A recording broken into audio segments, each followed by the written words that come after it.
या बुलेटिनमध्ये आपण टॉप 9 घडामोडींचा आढावा घेणार आहोत। सुरुवातीला टॉप 9 राजकीय बातम्या पाहूयात। गद्दार लोक सेना हायजॅक करणार होते, पण त्यांना पळून जावं लागलं। भय आणि भ्रष्टाचारामुळे गद्दार लोक पळून गेले। गुलाबराव पाटलांच्या आरोपानंतर संजय राऊतांचं उत्तर।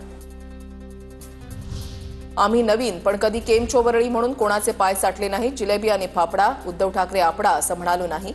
मनसे नेते संदीप देशपांडेंचं संजय राऊतांना ट्विट करत उत्तर।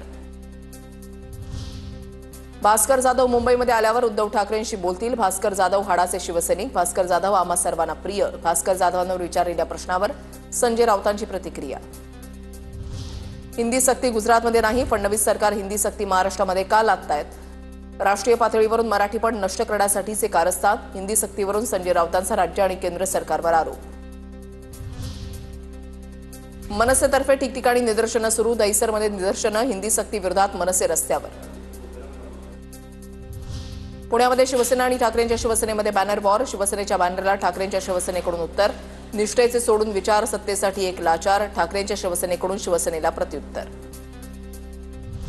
मुंबईतील दादर शिवसेना भवन परिसरात बॅनरबाजी। मंत्री नितेश राणे यांच्या वाढदिवसाच्या निमित्तानं बॅनर। हिंदू धर्मरक्षक असा बॅनरवर उल्लेख। राजकोट किल्ल्याची मुख्यमंत्र्यांनी पडताळणी करून कारवाई करावी। ठाकरे सेनेचे माजी आमदार वैभव नाईकांची मागणी। 100 कोटी खर्च करून देखील आजूबाजूचा परिसर खचला, नाईकांचा आरोप। शेतकऱ्यांनी कर्ज भरलीच पाहिजेत, कृषी मंत्री माणिकराव कोकाटेंची प्रतिक्रिया। तर शेतकरी कर्जमाफी संदर्भातील निर्णय मुख्यमंत्री घेतील, कोकाटेंचं स्पष्टीकरण।